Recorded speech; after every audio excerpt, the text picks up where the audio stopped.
So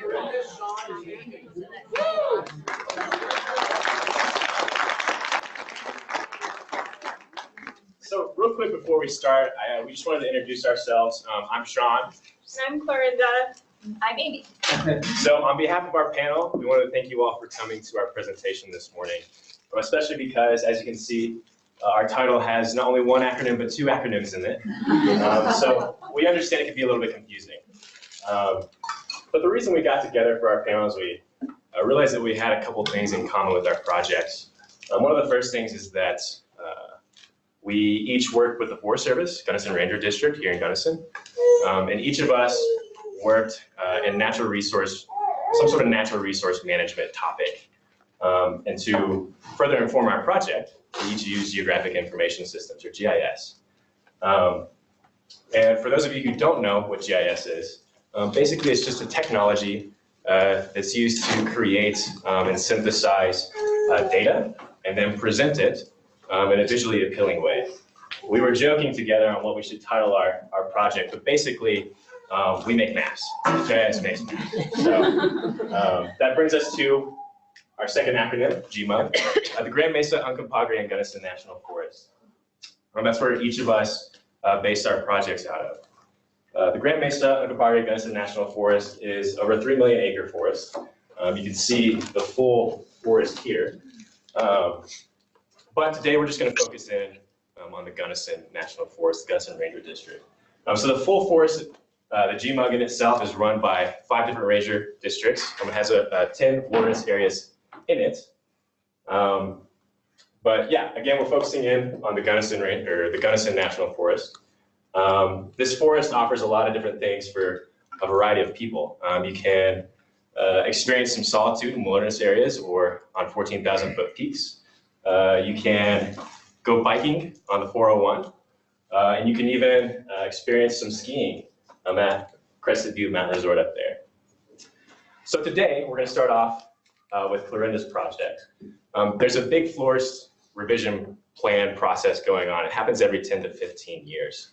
And basically, the land managers at the Forest Service are working together during this process and looking at their reports from the past 10, 15 years and revising it, making edits, and seeing what sort of data gaps are in those plans already. So Clarinda got the opportunity to use GIS to update some data that was missing on an amphibian within the Gunnison National Forest. You can see some of her sites here, got it in red.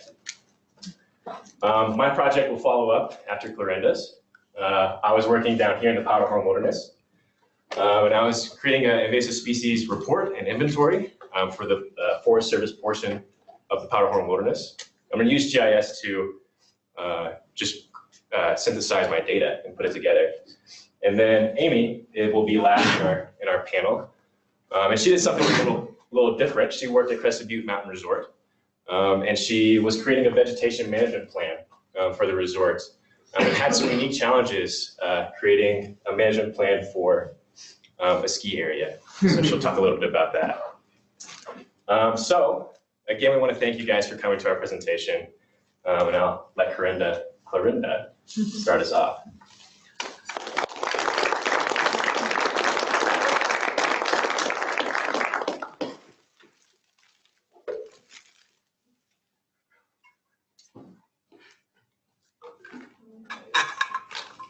Thanks, John.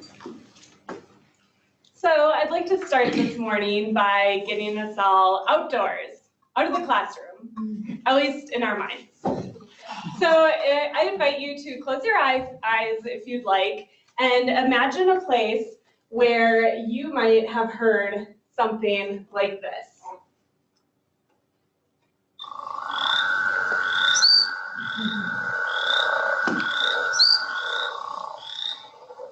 So the breeding calls of male frogs is something that you can hear that shows the first signs of spring throughout many places throughout the world.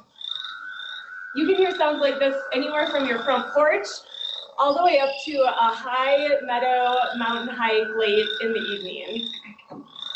So now that hopefully you're imagining your place where you've maybe heard this and been heralding in spring, I'd like you to imagine this same place, except for this time, this is what you hear.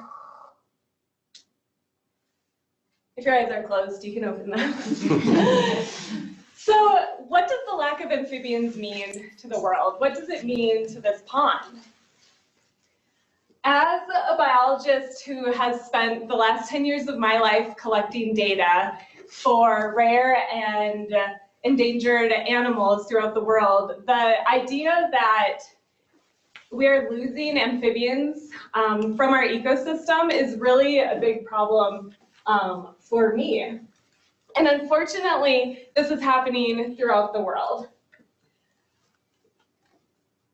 The IUCN Red List currently says that 41% of all amphibian species are considered at risk of extinction. The Red List is the United Nations version of the United States Endangered Species List, but for the entire world. So while this 41% is huge and a really scary number, what I'm more worried about is right here, which is this gray bar, which is the data deficiency bar. And that says that 23% of all amphibian species are data deficient. Data deficient means that scientists just don't know enough about the animal to know if their population is stable or if it's declining. So like I said, because I've been collecting data on endangered species, this 23% is really concerning to me. So that's why when the Gunnison Ranger District offered me an opportunity to work with a local native amphibian here in the Gunnison Basin, I jumped at that idea. So do any of you recognize this little frog? Has anyone seen that face before? So if you think that you do recognize it, you're probably right. The northern leopard frog has a wide range across most of North America, making it one of the most recognizable frogs in the United States. Even with this wide range, the northern leopard frog has been experiencing localized declines, especially in the western portion of its range and at high elevations. This frog is on a number of regional sensitive species lists from the BLM, Colorado Parks and Wildlife, and the Park Service. But in 2011, a petition to list it on the endangered species list was denied. One of the areas that the northern leopard frog has experienced a lot of localized decline potentially is right here in the Gunnison Basin. And so that brings us to the need of my project. Like we said, the GMUG is going through a forest plan revision, and in this revision, land managers are required to look at native species and make sure that we are providing for that resource. And we just really don't know what's going on with this population here in the Gunnison Basin. Just not a lot of research has been done in this area. And so because I have 3 years of experience conducting amphibian surveys in Oregon with an endangered species, we thought that I was maybe the perfect person to fill this need. And so I really got to start this project kind of with an open slate. I started from the ground up because there just really wasn't a lot of research, like I said. So really my main goal was just to kind of determine where the population was at in the Gunnison Basin. One of my main goals was this third one down here, and that was to propose techniques to prioritize future surveys. Because I know how hard amphibian surveys are, I know how much time it takes and how much money it takes. I really wanted to help prioritize that for the future. So we'll get to that technique, but first I'm going to talk about the field surveys.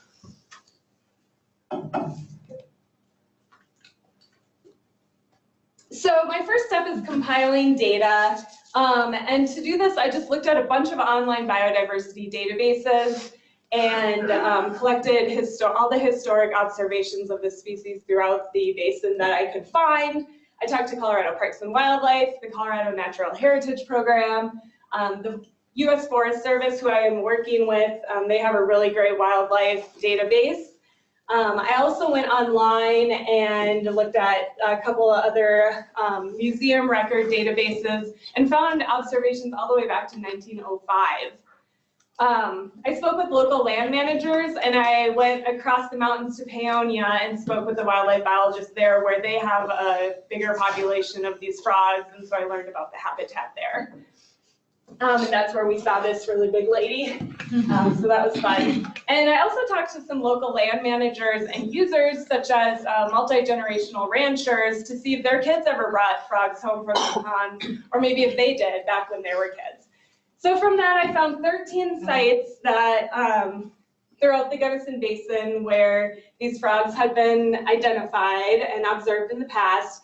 And from there, I had 2 months to conduct on the ground field research. So our main purpose here really was just to get to these sites and see what the habitat looked like and see if we could find any of the amphibians. So we were just taking basic biological data from the frogs, if we were finding them, recording amphibians and recording some vegetation information and water information while we were there too. One other big thing that we were doing was we were collecting skin swabs for a fungal pathogen called chytrid. And chytrid is a very deadly disease that has been spreading throughout the world over the last 30 years. And it decimates amphibian populations when it's introduced into a novel environment. And so this is a picture of my field assistant, Alex, there. And she is just doing a non-invasive skin swab. It's really easy. You take a Q-tip and you just go between their toes, and then that gets sent into a lab and they test for the pathogen. So we collected that from about 6 different amphibians. And so the results of our field surveys was we did not find any northern leopard frogs on the Gunnison Ranger District. We did find other amphibians like that cute little tiger salamander up there. And we did take biological data from 3 frogs that we found down on Tamichi Creek, right here south of Gunnison. Of these 3 frogs, we did have 1 positive chytrid result, and that was right here on Tamichi Creek. And this provided a really awesome opportunity for us to educate the landowners about what this fungal pathogen is, ways to prevent it, and ways to prevent humans becoming a vector of spreading the disease. And so, we were able to implement a disinfecting protocol by talking to them. So that was really great. But like I said, my biggest goal for this is for future surveys to be more efficient and to be able to help the Gunnison Ranger District conduct more efficient surveys in the next few years, should they have the time or the money to do this. And so that is the next portion of my project. And in order to do this, I looked into what is called a species distribution model. So a model at its very basic is taking information that you do know and correlating this with information that you don't know and extrapolating this to other parts of your study area. So we're going to get into that a little bit more. But one species distribution model that I was really interested in using is called MaxEnt. And there's a bunch of reasons that I chose this model over other types. But 2 of the biggest ones are that it only requires presence data. And it has success with few occurrence localities. And so that's the first data that you need to put into a species distribution model is your occurrence locations. And that's just going back to these same databases that I used for my field surveys, except for I did it for the entire GMUG, so the GMUG here in green, and this is my study area. So I just collected as many locations throughout the whole area as I could. After filtering through for accuracy, I got down to only 42 locations that I really felt comfortable using in the model. The next part of data, the next data that you need for your model is environmental data that you think is important to the frog. And so that's your environmental predictors or your habitat types. So I looked through 17 different environmental predictors. One that's really easy to understand, this is slope up here. And so if you think about a frog and what kind of places they live in, they need water, they need wetlands, and ponds, and those are going to be in flatter areas. And so you can see how as the slope gets steeper, there's probably going to be less frogs just because there's less habitat. So next is this little visual to kind of show you just how the species distribution model works. So you can see that through your study area, you have your points, and then every habitat layer, the model will run through here and a bunch of statistical things happen, and you get a habitat suitability model. So this is my predicted, this is one of the models that I ran here, and warmer colors show higher suitability, and cooler colors in green show lower habitat suitability. So this is just like a great overview to look at the habitat here, but I wanted to make this much more applicable to the land manager. A lot of times they don't have a lot of time to like really dig into something like this. So I really just wanted to give him like a yes or no answer of yes, this is potentially suitable habitat, or no, it's not. And so I reclassified this map, and we're going to zoom in here on the northern part of the Gunnison Ranger District. Gunnison is that star. And this is the same map, but just reclassified as suitable in red, and then non-suitable is clear. And so this way, if there's a project happening in a certain area, or if you do happen to have a day to go out and conduct some field studies, you kind of have a better idea of like, well, let's just go here and check this out. So one area that really interested me is this little triangle right here, because we didn't go out there. And it was kind of a different area that I hadn't been to. So it's just here north of the Blue Mesa, and it's up Soap Creek. And so I just kind of wanted to look and see what the habitat there is like. And so you can look at that as a layer that I put over Google Earth. So this is the same triangle that we were just looking at up on Soap Creek. And so by putting this on Google Earth, you can kind of start from your office, you can start looking at it and seeing what kind of habitat there is. And by making that layer just a little more transparent, you can really prioritize your day in the field while you're out there. And so after you zoom in and look at it, you see that there's some beaver dams here that's creating ponding, which is just like really great amphibian habitat. So this is just a really great way to help them make their time more efficient. So I really just want you to see how this is a cyclical process of looking at these two different ways of looking at this data. The model really helps to inform your field work, and by conducting more field work, you're helping to create a stronger model by creating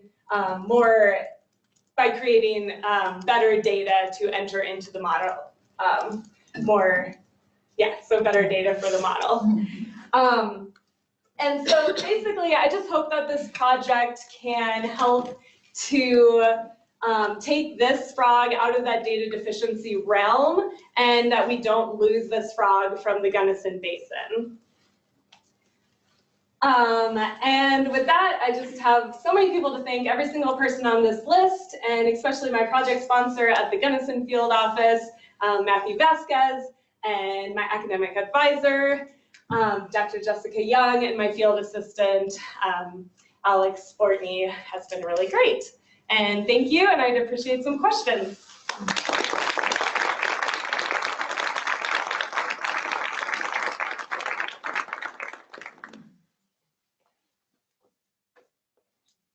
Mila, in that 22% of data deficient amphibian species, how many of those occur within the US? I would say probably none. I mean, although we don't have a lot of information about the northern leopard frog here in the Gunnison Basin as a species, we know a lot about them. I think most of those are probably Central America. New frogs are being discovered in Africa. A new frog was just discovered in Costa Rica a few years ago. So like we're still discovering new species, and there's just so many places where field work is just really almost impossible. It's really hard to do. There's also a lot of amphibian species like in the Middle East or places where like you just literally can't go there. So I'd say that's probably the majority of those. Hi, yeah. You talked about some frog you found, I guess, on the Tamichi. Yes. And there's several wetland reserves along the Tamichi. Yes. And I'm wondering, is there any connection with trying to restore frogs along those wetland reserves? Yeah, I would love to see that. Cold Harbor is where we did Exactly. find one of the frogs. Yeah, and so it's been really great working with them. Cold Harbor is a nonprofit just a little bit east of town that has a large ranch. And so it's been really great working with them because that is kind of the purpose of Cold Harbor Ranch is the wetland conservation easement.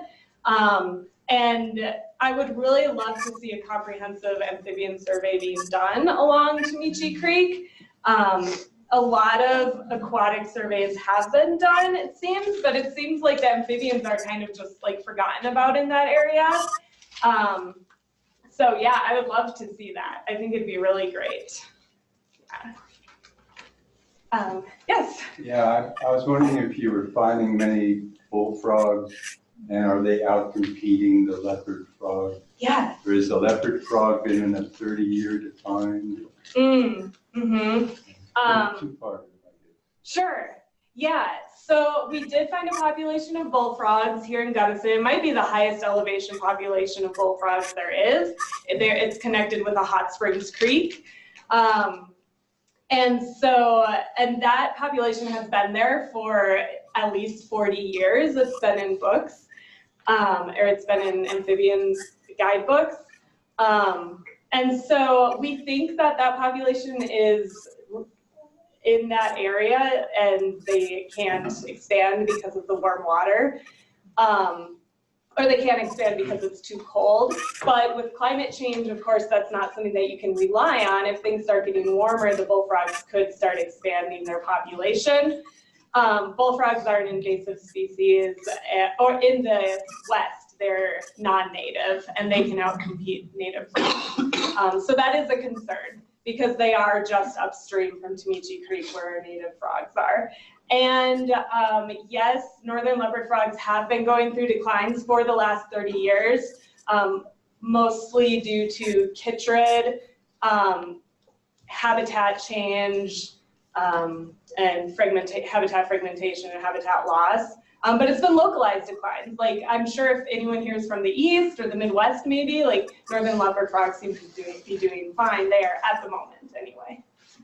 Hi, yeah. Can you speak a little bit to your process? You mentioned that you went and talked to some landowners to get kind of like historical data on whether or not they had seen them on their property. Can you talk a little bit about that process and what you did throughout that?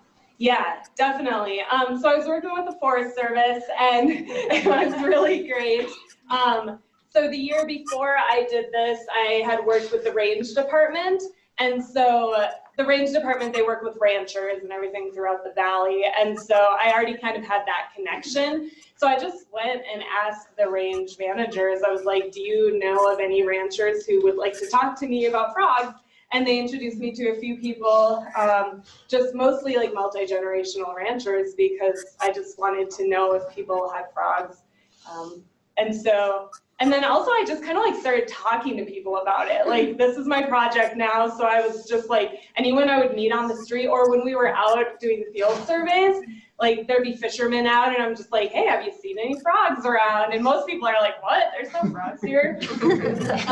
But yeah, just really just like talking about it as much as I can and getting information that way. So thank you. I will take more questions later.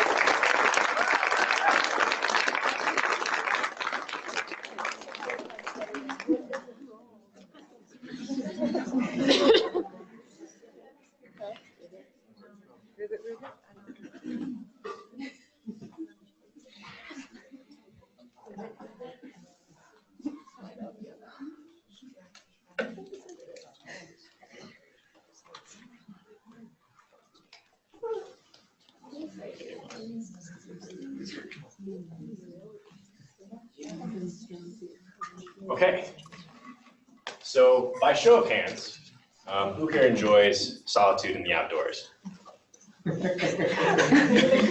By show of hands, who likes taking long walks in the backcountry? And by show of hands, who likes beautiful outdoor scenery? So if you raise your hand to either of those questions, I have a feeling you've either heard of or been in wilderness before. This is capital W wilderness. And let me just, without getting into the nitty-gritty, give you a little bit of background on wilderness. So 1964 was a big year for the US. Congress was doing a lot of work to progress America socially and also environmentally. And July 2nd of 1964 was the Civil Rights Movement, or Civil Rights Act was signed by Lyndon Johnson. And as I have a feeling all of us know, that made it illegal to discriminate in schools, the public, workforce on the basis of sex, religion, national origin, that sort of thing. But also, something happened just a couple months later, on September 3rd of 1964, for all Americans and for wildlife for generations to come. The Wilderness Act of 1964 was signed by Lyndon Johnson. And I know there's a bunch of MEMers in here who have probably passed Dr. Kay Clark's or Dr. Armstrong's 608 environmental policy class. So you probably know a little bit about the Wilderness Act already. But for those of you who don't, pretty much what this act did was it created the wilderness preservation system. And this was a system that allowed Americans to induct beautiful untouched land into a really strong preservation system. And since then, the system has created over 109 million acres of wilderness. So that brings me to my project. What I did was I inventoried part of the Powder Horn Wilderness, and I created an invasive species management plan. I inventoried 4 invasive species, is what I looked for. So where's the Powder Horn Wilderness? You saw it earlier in our introduction slide, but this big outlined thing that I have here is the Powder Horn Wilderness. You can see Lake City down here. It's just northeast of Lake City, and here's the Gunnison-Hinsdale County line. So this wilderness area is a little unique in the sense that it's controlled, or not controlled, managed by BLM and Forest Service, 2 separate federal agencies. I got the opportunity to work within the Forest Service portion of it right here. Pretty much what you need to know is this Powder Horn Wilderness is 62,000 acres. It's a pretty big wilderness area. Has anyone been out there before? It's beautiful. And I worked just in this 14,270 acre part of the wilderness area. It's still a pretty big portion, still a lot of work to do to inventory for invasives, but this is just a map, sort of an outline to show you kind of what it looks like. Before I go any further, I want to answer just a quick question you guys might have. Why invasive species? Why are invasive species important to monitor and to look into? So invasive species, just a quick definition, are defined as an alien species that causes or has potential to cause economic harm, environmental harm, or harm to human health. Basically, non-indigenous species can really overcrowd our native indigenous species. That can be harmful to the overall ecology of our environment. It can even affect wildlife. So, moving on to the importance of the wilderness aspect, I got the opportunity to partner with the Forest Service and Western State Colorado University to work on this wilderness stewardship performance element of the wilderness areas here in the Gunnison Ranger District. Basically, this wilderness stewardship performance framework is a framework that helps the Forest Service sort of stay in line with what their goal is under the Wilderness Act, which is to keep our wilderness wild. And here you can see that there's 20 elements within this performance framework. What you need to know is that our ranger districts are meeting their guidelines. They're getting a good score if they score 60 points total. There's 20 total elements that ranger districts can choose from for each wilderness area, and they have to choose 10. So invasive species was one of the elements that the Gunnison Ranger District chose to get points and for the Powderhorn Wilderness portion of the Powderhorn Wilderness, their Powderhorn Wilderness portion. So here's just a little insight into what I did. This red box here sort of shows the 2 deliverables that I did for the Forest Service. The first thing I needed to do was create a detailed and quantitative inventory of invasive species in the Powderhorn Wilderness. And then second, after I did that, I needed to create a management report for the Forest Service portion of Powderhorn Wilderness. So in total, they would score up to 6 points, is what I would do for them. So what did I do? How did I do it? Get to the point. So first, I'm not a scientist. I'm not a biologist like Clorinda. I'm a biology enthusiast who has a background in recreation. So I need to know my differences between natives and non-native plants within Colorado. I'm also from Arkansas, and Arkansas is very different from Colorado in terms of the ecology of it all. So back in March of 2018, I started my project just by collecting resources, books on invasive plants. I'm getting some sort of field guides from my project sponsors. I'm gonna start just studying native and invasive plants, about like an hour a day. And around this same time, about April 2018, I met a guy through Dr. Armstrong. His name is Justin Sanchez. He's in this room right now. He is a future 3+2 student. We'll be starting the MEM here soon. But he has an excitement for wilderness and excitement for ecology. So I took him on as my intern. And together we started studying sort of these invasive species. And around June, we went out into the field. The reason I highlighted Justin is because we spent over 400 hours together this summer, which is a lot of time together. And basically, together we got to go outside into the Powderhorn Wilderness. We got to camp, got to backpack. We got to do a lot of fun stuff and look for weeds, which is really cool. We also know the Powderhorn Wilderness like the back of our hand. So I won't be here this summer, but I know Justin will be around. So if you need a guide in the Powderhorn Wilderness, especially to find some really great elk shed, be sure to hit him up.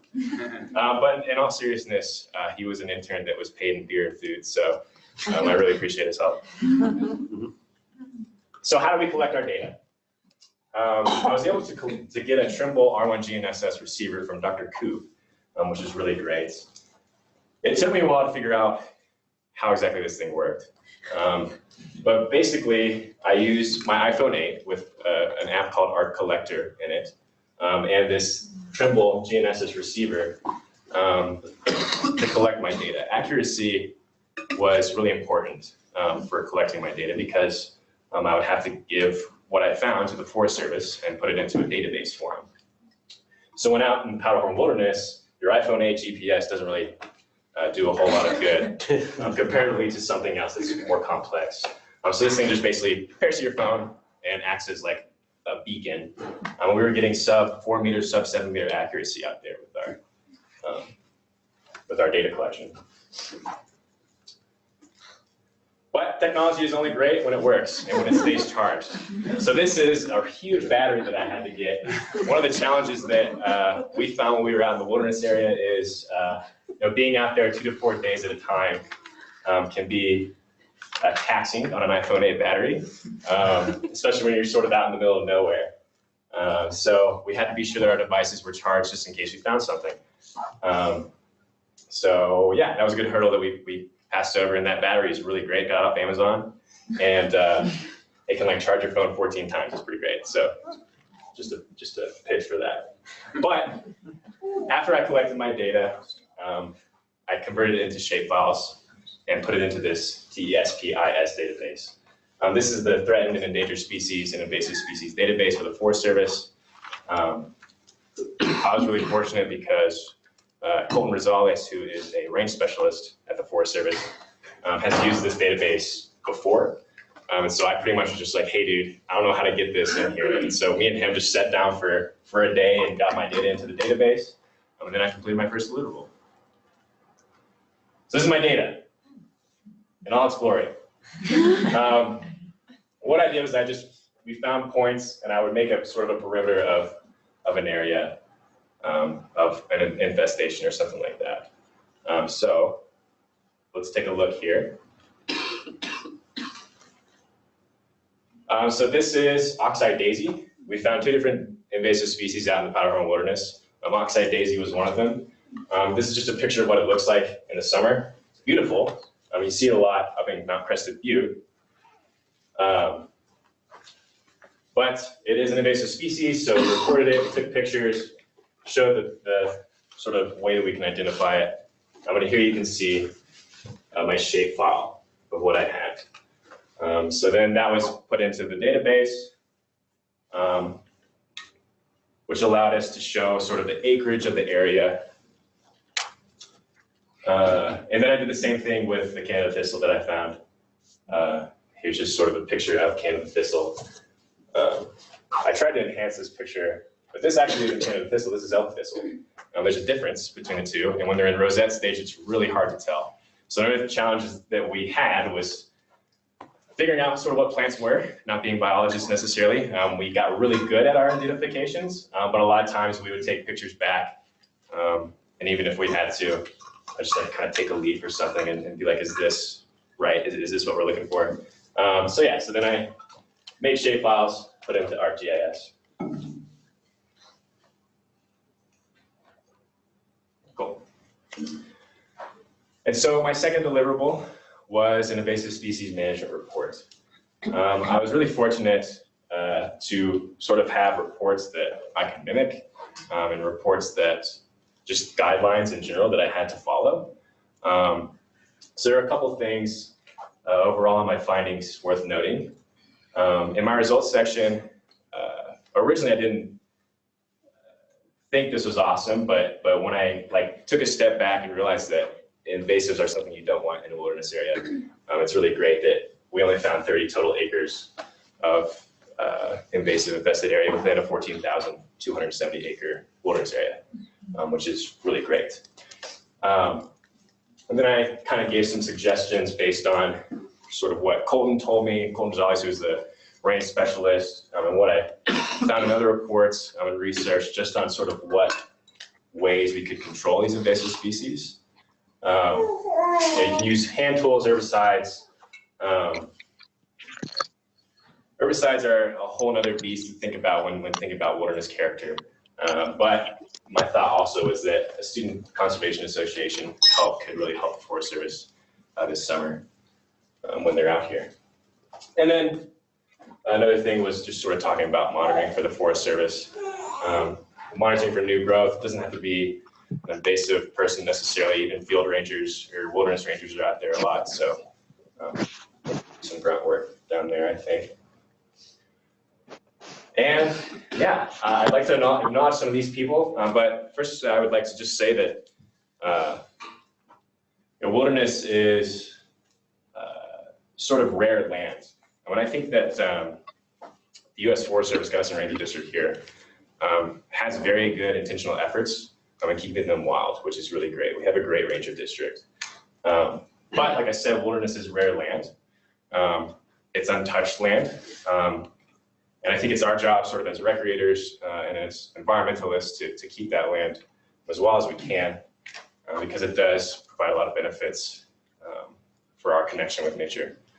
And yeah, I'd like to acknowledge Joseph Carlson, who was the guy who was really over me this past summer, Colton Gonzalez, who helped me with putting my data into the database, Sally Thode, who's my mentor, Dr. Armstrong, who really helped me find this project, Dr. Coop for giving me the Trimble, and Justin, of course, for being out there forever with me.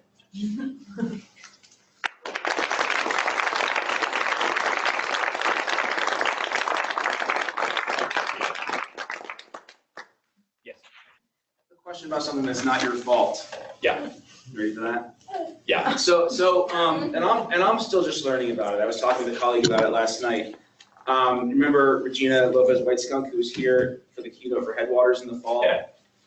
She was sort of talking with the crowd about how, the San Juans are, still sort of territory with rights to use. Even Governor Hickenlooper signed a recognition that we're supposed to involve them and manage the planning. Right. Had you known that on day one, which you didn't, right? Right. We're still figuring out as a program how to involve the youth voice in how our master's projects work in the San Juans. Right. How would this project have gone differently had you known that, had we pushed you on it earlier on in the process? Yeah, I think, knowing that and collaborating with them and talking to them and seeing what,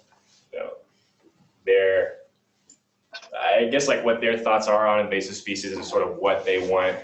I don't know, I think it probably would have gone a little bit different just having someone else to collaborate with. I think I was just really in the Forest Service, which I was grateful for. It was a pretty straightforward project. I knew what I needed to do pretty much exactly just because of the guidelines that are laid out in federal management. I think add another challenge to managing this project, but could have given me a different perspective, I think, and that probably could have changed what I did. So I don't know if that answered your question. Go ahead. Did you ever consider doing like remote sensing approaches to this project once you found some of the concerned areas with like invasive species? Just like with the accuracy of like Landsat imagery these days, was that something you thought about doing, or was it just found like the accuracy was just not there? Yeah, I wanted to get good, accurate readings from just the Trimble in general.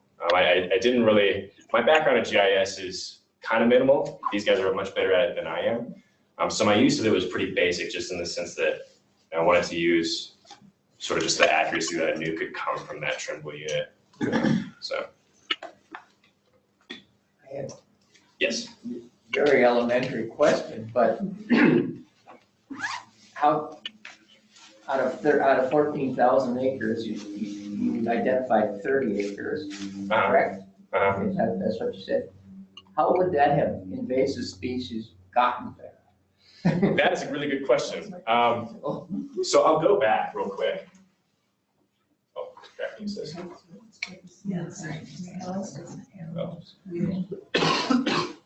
So a lot of what we found was along trails. We didn't highlight the trails here, but this is actually a road. So this is just on the border of the wilderness area. And then there's a trail that goes up here. It's tough to blame humans necessarily, but because, well, this wilderness area isn't really traveled in a whole lot, especially this side of it. So it's tough to say exactly how they could have gotten there. There are some sheep grazing that goes on within the Powderhorn Wilderness too, that could have potentially gotten them in there. But that's a really good question. And I can't say that I have a solid answer of like who to blame it on necessarily. But yeah, it's just highly traveled area. Thank you. Yeah. Yes, Jill.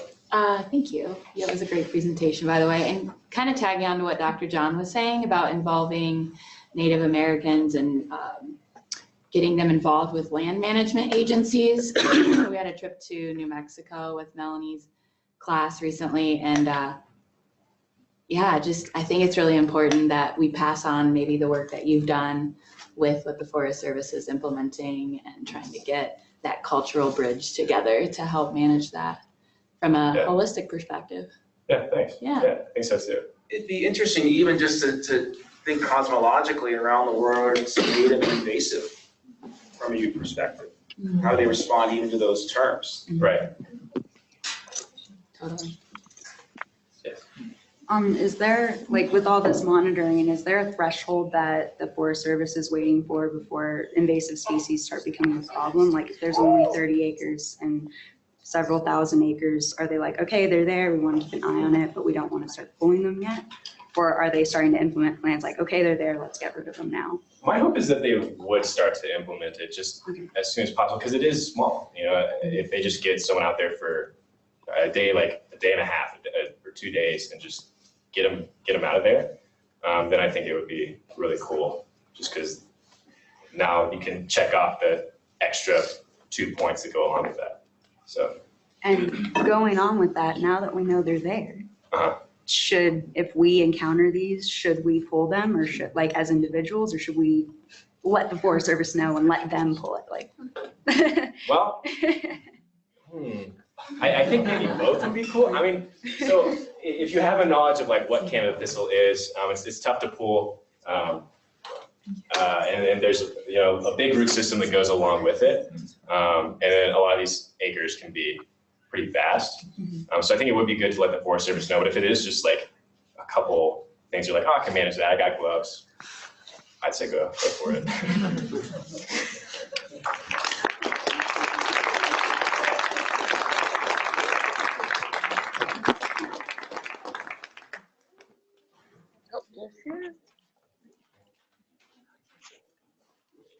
I'll put in a plug for the last question too. I think the Forest Service is looking at a sort of citizen database of the EDS maps. And so you can actually report it if you do find those type of invasives. And it's being paid attention to for cheatgrass, so I'm guessing.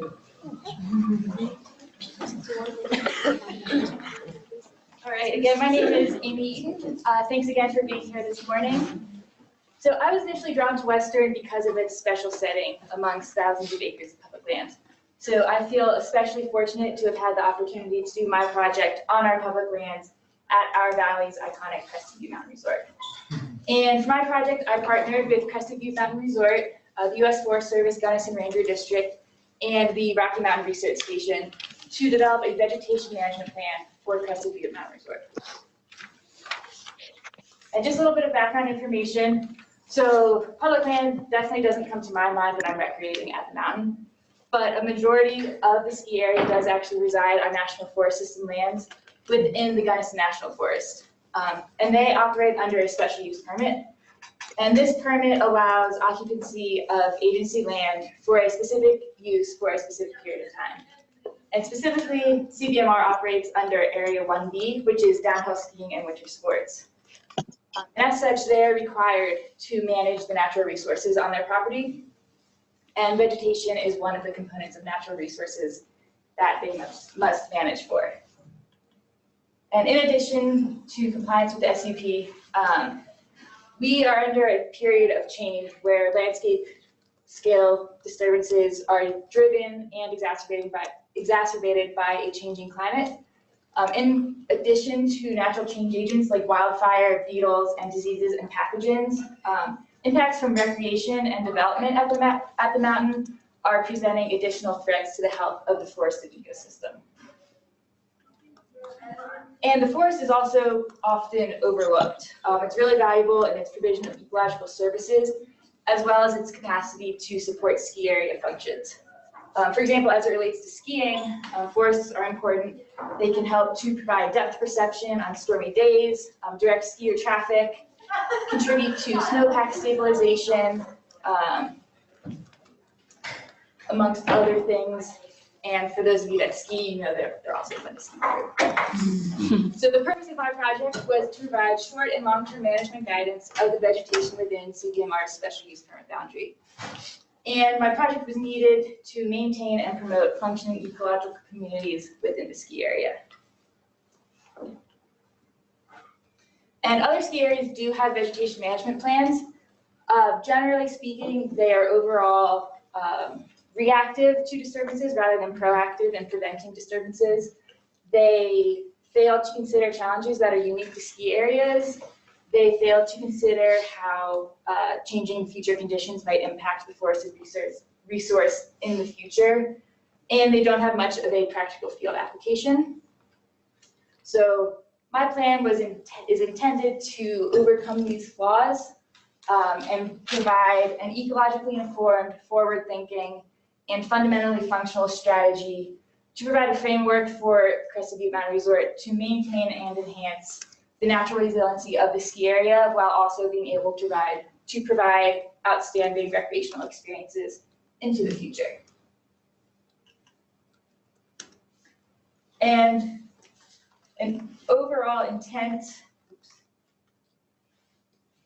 is to provide recommendations that will allow Crested Butte to maintain or promote a forest condition that's characterized by stands with species, age class, and structural diversity, both within individual stands and across the landscape. A forest condition characterized with these traits is most resilient to potential disturbances. So the general process I went through as I completed my project was data collection. I spent all of last summer out in the field, and I utilized U.S. Forest Service Common Stand Exam protocols. This is a standardized methodology that is used in forests across the country. And I was collecting information such as species, age, diameter, and a whole bunch of other stuff with a general intent to gain an understanding of the forest composition and health. Then I did a ton of meticulous data management, and I got my data entered into both Microsoft Excel, and I archived it in the U.S. Forest Service Natural Resource Manager Field Sample Vegetation Database. Then once in the proper format, I imported my data into ArcMap, and I performed a series of GIS analyses, which I'll get into more in just a minute. And based on the results of my analyses, I developed a series of recommendations for the mountain. So I pulled this map. This is from the most recent vegetation management plan that the mountain was working off of. It was created in 1995, and it's kind of hard to tell exactly what's going on. And this is the first of a series of maps that I made when I completed my project. And just to orient people, this is an aerial image of the mountain. Here's the base area. That's the Red Lady Lift and the Silver Queen, East River, and the proposed TO expansion area. So my project covered approximately 6,000 acres and included 241 forest stands and 205 common stand exam plots, and those are all those different red dots. And there are 6 species of trees at the mountain. There's quaking aspen, Douglas fir, subalpine fir, Engelmann spruce, lodgepole pine, and limber pine. So after I collected and analyzed my data a bit, I was able to go ahead and assign a forest type to each stand at the mountain. This table shows the breakdown of composition by both acreage and percent coverage. And the good news from the fieldwork is that, generally speaking, there's a lot of both species and age class diversity already at the mountain, both within stands and across the landscape. And I did note a few health issues: subalpine fir decline, stem decay and canker, and a few aspen stands, and some lodgepole pine dwarf mistletoe. But overall, these are characteristic of mature and non-managed forests, such as the one at Crescent Butte, and they don't necessarily present ecological concerns or warrant immediate management actions. So that's great news. The next thing I did was develop a high severity wildfire vulnerability index for the mountain. And what this shows is the probability of a wildfire being severe were one to occur. And to do this, I utilized a Southern Rockies ecoregion fire severity raster model. This was developed by the Forest Service and the Aldo Leopold Wilderness Research Institute. And essentially, I overlaid that model on top of Crescent Butte, and I extrapolated spatially corresponding data to each forest stand at the mountain. Understanding wildfire vulnerability is useful for managers because it can direct actions to reduce hazardous fuel loadings where they're most needed, as well as identify potentially at-risk buildings and infrastructure. Next thing I did was develop a climate change vulnerability index. To do this, I utilized bioclimate vegetation change rasters. And this is a data set that for each species anticipates shifts in their topoclimatic niches based on climate projections to 2060. And so a topoclimatic niche essentially explains the elevation range within which a species can reside. And the general trend is a shift in vegetation to higher elevations as the climate is changing. And again, this is useful for management because it can inform proactive regeneration efforts that anticipate changes in species niches. And the last analysis I did was develop a stand management prioritization index. And I did this by evaluating each stand for species diversity, structural diversity, wildfire vulnerability, climate change vulnerability, whether or not the stand currently experiences skiing activity and infrastructure, or whether or not the stand is anticipated to experience skiing activity and infrastructure based off of projects proposed in Crested Butte Mountain Resort's master development plans. And these criteria were chosen because it gives a quick snapshot into overall stand vigor. And in all, there were 24 priority stands identified as having a score or a 4 or 5. And again, prioritizing stands for management can direct resources where they are most needed and will be most beneficial. So in my actual report, I provide a series of recommendations based on both the forest composition and the unique ecological characteristics of each species, as well as based upon stand management priority. I also touched on topics like soil erosion and noxious weed control, wildlife considerations, and I provided some recommendations for monitoring of spruce and mountain pine beetles. I'm not going to go into detail about those right now, but I did want to touch on some cool, unique vegetation management as it pertains to ski areas. And what I'm going to talk about now was largely informed from a field trip that Dr. Coop and I took down to Wolf Creek. We toured around the mountain there, and they're dealing with the aftermath of the spruce beetle epidemic.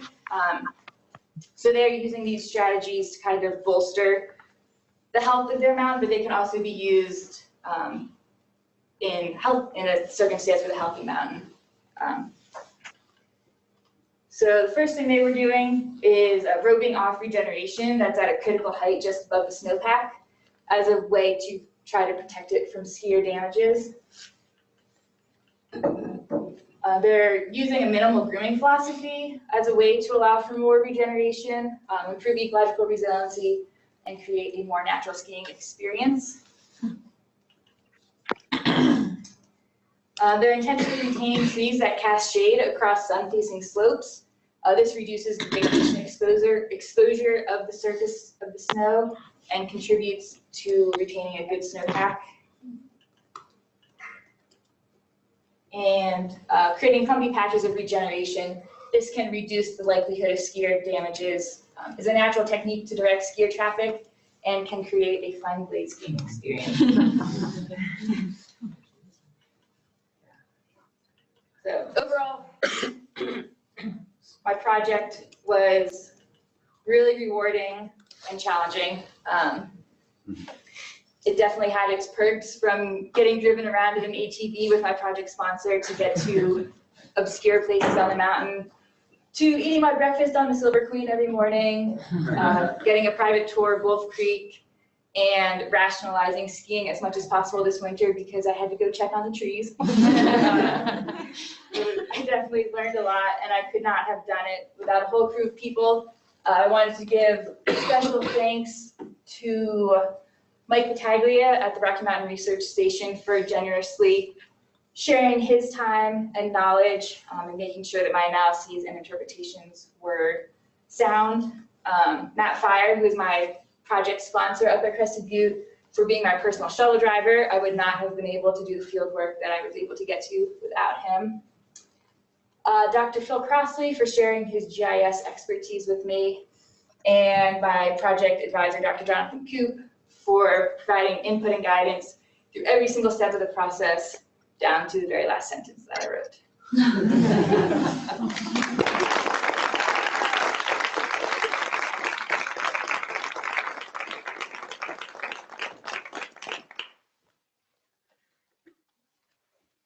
Your experience at Wolf Creek, right? How can we get that information to these big name ski resorts and maybe pass some of that information on to them to support their land holistically? I incorporated a lot of what we learned from that visit into my report. So it is now in the hands of Crested Butte, which means it's hopefully in the hands of Vail Resorts. Yeah. So hopefully that's a method to kind of disseminate Awesome information. Out of your 6 prioritization criteria, were they ranked in any way, or are they kind of equally? The first 4 were all the same The skier impacts and the proposed developments were both weighted by a factor of 2 because of the additional impacts from skiers.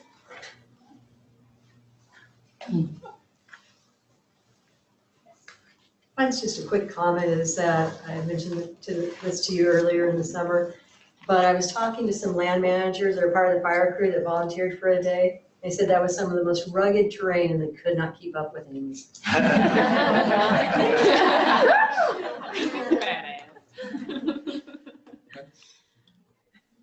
I have a 2-part question. Okay.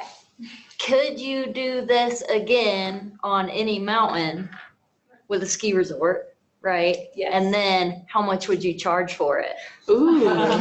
First part, yes. Second part, a lot more than.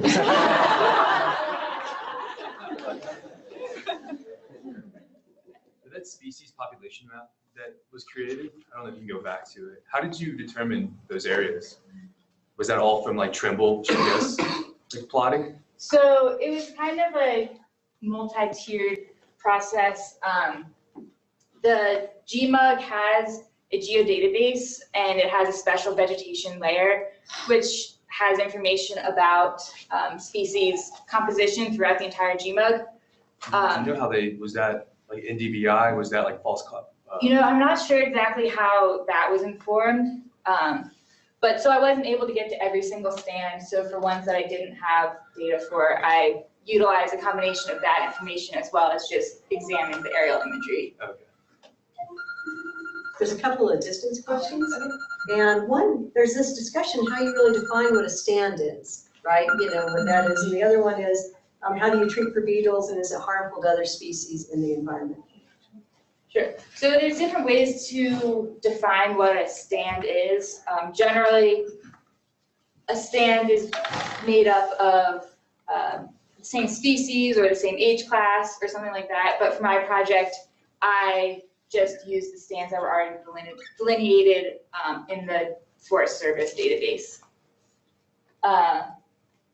And then the second part about monitoring for beetles. Treating for beetles. Well, with the levels of beetle activity, once they reach an epidemic level, there's not really much you can do to treat it. A good option is to proactively manage your forests. So reducing density, getting rid of the old sick trees that are more vulnerable to beetles, that type of thing. It seems like you know this area pretty well. Did you know it as well prior to doing this study? No. It's not an attack, it's just something that I was thinking about. Is this like a thing that you could create to hand off to other ski resorts so that they can get similar results? And if they don't have something like this is incredibly dense and has a lot of great information. So it's like you could hand the information you learned off to other ski resorts. Yes. Definitely, you couldn't just hand the information. It's definitely really good the process, framework for others to model. Absolutely. Yeah. Amy, how often is ideal for this sort of plan to be rewritten? We were thinking it would be useful to kind of revisit and reevaluate every 10 years. Piggybacking off of that, do you know when the last Forest Service data was collected? How long ago that was? No. Okay. But the last plan they had was from 1995. That was the hand-drawn one? Mm-hmm. Yeah. Okay. Yeah. All right, thank you, Amy. So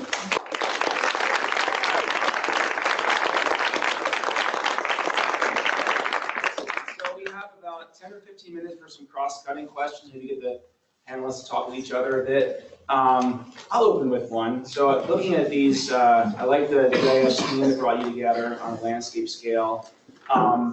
Next fall, we launched an MS in ecology program, right? And all of that more research, scientifically based work from students has to speak to social impact and speak to agencies as you have. But 1 year from now, what would make this an MEM project rather than an MS in ecology project? Or do You wish we had an MS 2 years ago. All three projects. What makes them MEM in your mind, or you're just mad you didn't show up 2 years later? It's cheaper, by the way, the MS, but don't worry about it. With my project, I think there's room to continue work in terms of like actually getting something done on the mountain. So maybe a future project could kind of work with youth groups or some sort of other entity to do stewardship work or something of that sort. Education plans, stewardship work, or even on a policy level, giving Vail resorts to implement things. Yeah, I think a real cool portion of amphibian work could be citizen science or community science. So using school groups or just interested people of the community to go out, and you can do auditory frog calls in the springtime. So right now to kind of like map where the amphibians are. I think with northern leopard frog that, I think that there's maybe a few limitations with citizen science, especially because of the fungal pathogens. So there's just a lot of like, they would need to be trained in certain ways, and they would need to be, you would need to implement biosecurity protocols. But I think that that could be a really great way to include the community, and it's been really, a lot of places do that. Places with more amphibian diversity than what we have. There's a lot of like frog calling projects out there, so that could be a fun thing to implement maybe around here. I think mine, I was approaching it just from my background as like a recreation person. Yeah. And I think, with future projects that work with maybe invasives in a different wilderness area or something like that, or, even this one, prevention is another thing that is part of sort of my project, and just, educating the public as well, like, public and ranchers, just in the sense of, if you have sheep out there grazing, you want to know what they're getting into before they go out and graze in somewhere wilderness, or if you have, are tracking something into the wilderness area, like there is like a social facet to that. And also, going off of what you were saying earlier, there's cultural significance with invasives and sort of what it is to, like San Juan's, for instance, in the Ute tribe, what is an invasive to them? What is indigenous and non-indigenous to them? So there is sort of room, especially in these sorts of projects, to have that cultural and social room to work in. Thanks for saying that last part. I was about to take your master's away. Yeah. Like you weren't going to mention it. I'll just give you through the MS now, and then you come back and do those projects for the MEM. That sounds great. Other questions? I had one. You think there'll come a time that they'll put buckets at the trailheads of popular mountain trails, they'll start trying to dip your hiking boot in sterilizing fluids so they don't bring daisy seeds or dandelion seeds along with other invasive species. Yeah, I think there's room too for just maybe additional signage or additional permits, for instance, of just before you go out there, knowing what you have on you, or just so you don't drag something with you like that.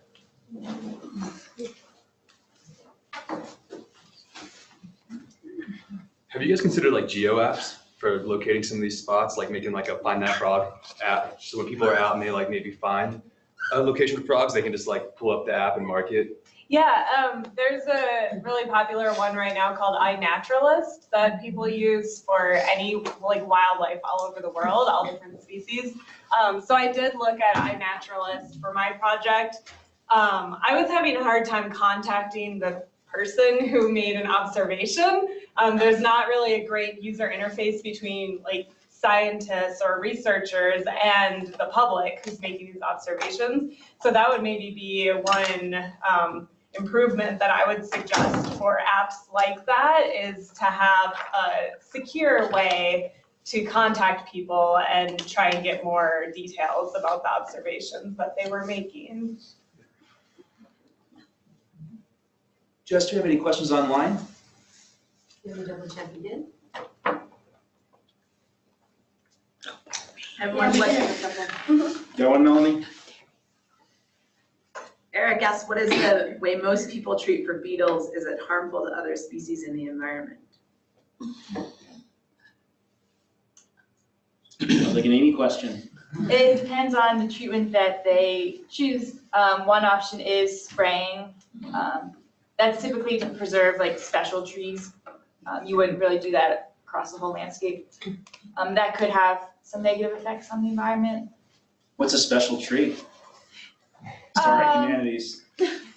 Like an ornamental tree in your front yard. Oh, I see. Okay. That wouldn't happen in a national forest setting. Probably not. Jill? Oh, Jenny. Oh, okay. So you guys all did incredible projects that were very science-based, and as a scientist, I've also been told that we don't communicate our science to the general public. Have any of you, as part of your project, done something like that? And if not, how would you suggest moving forward to get your science out to the general public?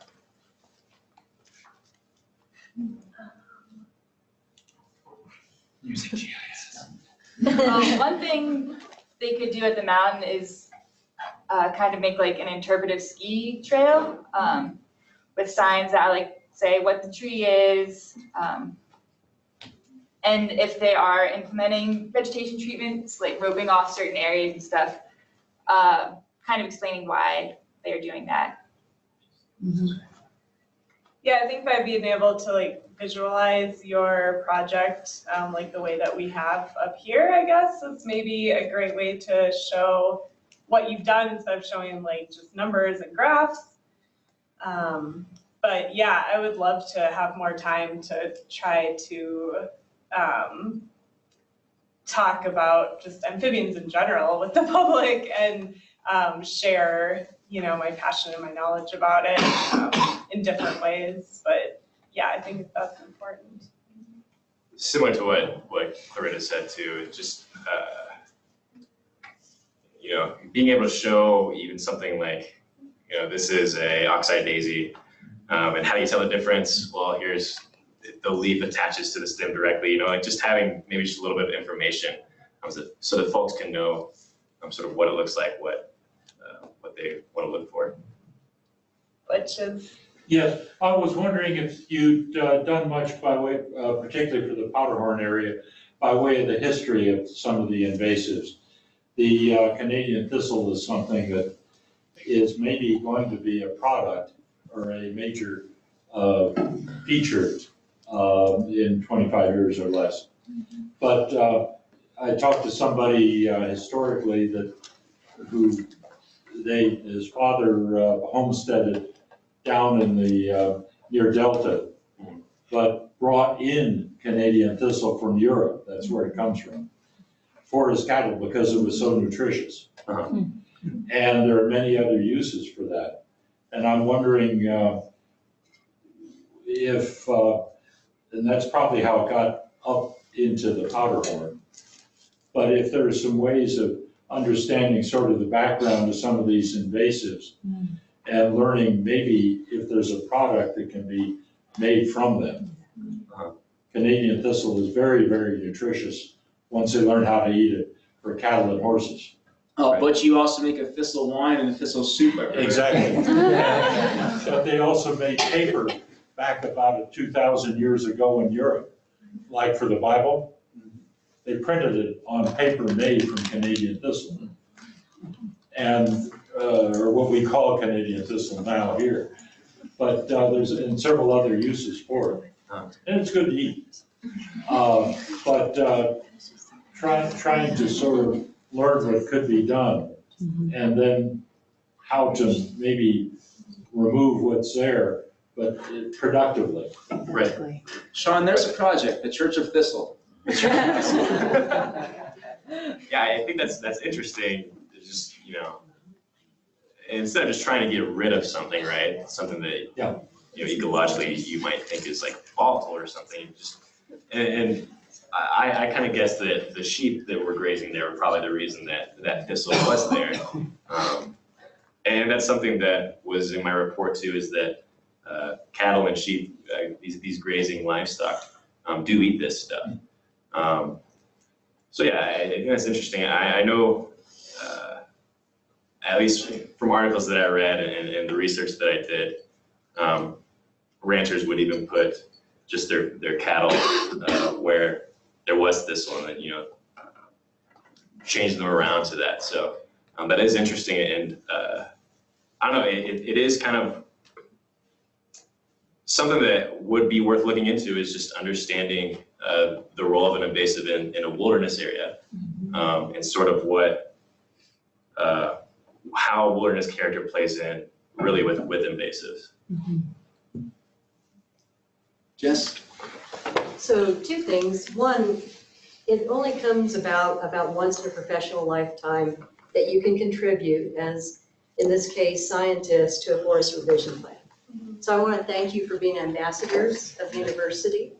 And that's it's the only time in my professional life that that's been going on in Gunnison. So thank you for that. Second one though is as you think about the MIM degree, the policy, the communication elements, all the other pieces of it, can you tell us a little bit about what your next plans are and how you might use some of that as a new generation of wildlife people and recreation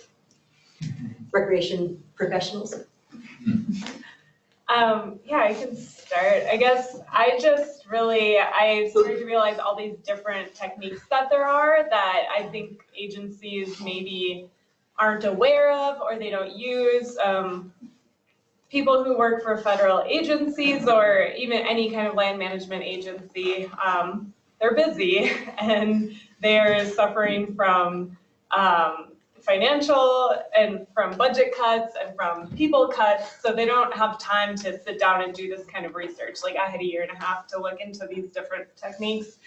So I think what I want to bring into my professional career is just like the curiosity of new techniques and new things that are happening. Max End, which is what I used for the species distribution model, has only really been around for about 10 years.